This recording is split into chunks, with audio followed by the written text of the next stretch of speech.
Hello, সবাই কেমন আছেন? আশা করি সবাই ভালো আছেন, আমরাও ভালো আছি। তো আমি আজকে রান্না করছি মামুনির জন্য শিং মাছ। তো শিং মাছগুলোকে আমি লবণ হলুদ মাখিয়ে নিচ্ছি, সাথে 2 পিস ব্রয়লারও আছে। তো একেবারে তো মাছই হয় না, এগুলো সবগুলো আমার মামুনিই খাবে। ও অনেক মাছ পছন্দ করে, ওর জন্য আমি এই যে বড় বড় কয়েকটা শিং মাছ আর ছোটও আছে। তো এগুলো এখন এই যে চুলায় দিয়ে দিলাম।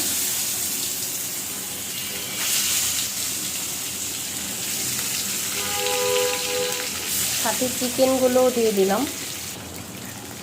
এখন একটু সুন্দর করে সাজিয়ে দেব।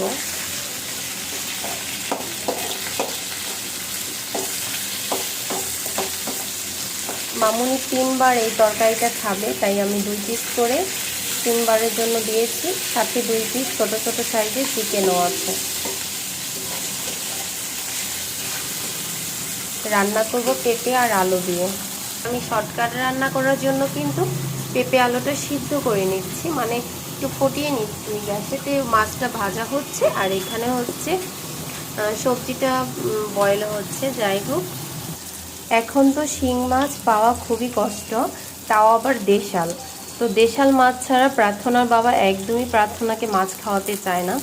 বিশ্বাস করেন, দেশাল মাছ তো এখন তত ভালো পাওয়াও যায় না, আমাদের পালা মাছটাই বেশি পাওয়া যায়। তো কী করবো, বাচ্চাদের কি খাওয়াবো বলে? সবই হয়েছে ভেজাল খাবার। তারপরেও এই যে চেষ্টা করি যতটুকু খাবার খাওয়ালেই না হয় ঠিক ততটুকু। এই এতটুকু শিং মাছগুলো 650 টাকা কিলো নিয়েছে, তাই নিয়ে আসছি মেয়ের জন্য। মেয়েকে এই মাছটা সে খাওয়াতে খুবই পছন্দ করে। আর শিং মাছ বাচ্চাদের জন্য অনেক উপকার। সেদিন আমি কবুতরের বাচ্চা এনেছিলাম। কবুতরের বাচ্চাগুলোর দাম এত পরিমাণে বেড়ে গেছে, আগে এত কম ছিল।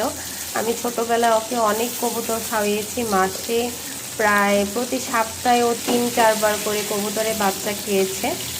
আর এখন ওকে কবুতরের বাচ্চা ওইভাবে খাওয়াতে পারি না, এখানে প্রচুর দাম, আর দ্বিতীয়ত অত ভালো পাওয়াও যায় না।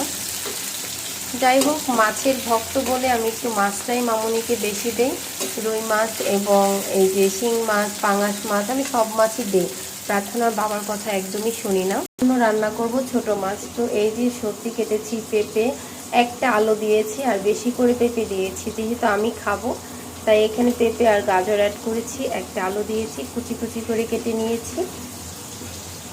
আমার মাছগুলো কিন্তু ভাজা হয়ে গেছে, আমি তুলে নিচ্ছি। বাচ্চাদের মাছ অত বেশি ভাজতে হয় না, তা না হলে একটু শক্ত টাইপ হয়ে যায়, আর শক্ত টাইপ হয়ে গেলে এটা খেতে ভালো লাগবে না। যার কারণে একটু হালকা ভাজা দিতে হয়, মানে একটু নরম নরম, একেবারে কাঁচাও না আবার একেবারে বেশি ভাজাও না।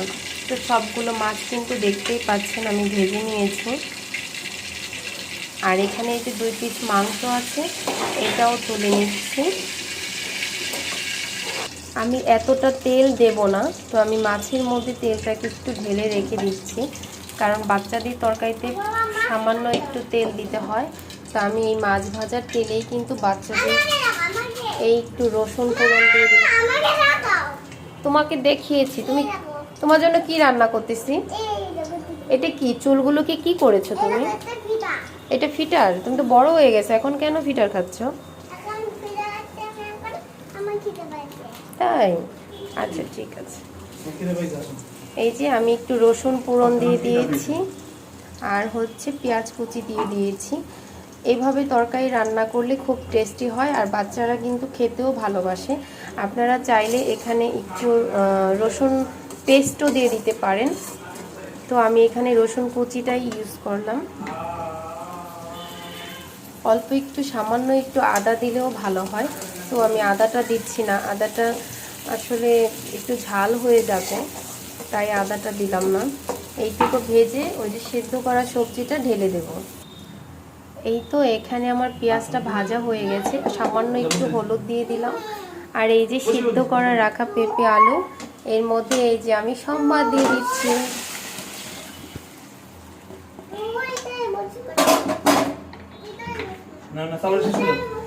দেখুন, কষিয়ে আর দেওয়া হলো না, এভাবেই দিয়ে দিলাম।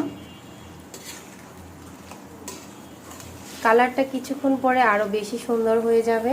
এবার মাছগুলো আমি দিয়ে দিব। এই যে মাংস আর মাছগুলো এক এক করে সব কিছু দিয়ে দিচ্ছি। আমি আমার মামুনির রান্নার জন্য একদমই আলসি করি না যে এভাবে রান্না করব না। আমি তাকে সব সময় চাই সে যে খাবারটাই খায় পুরোপুরি যেন পুষ্টিটা পায়।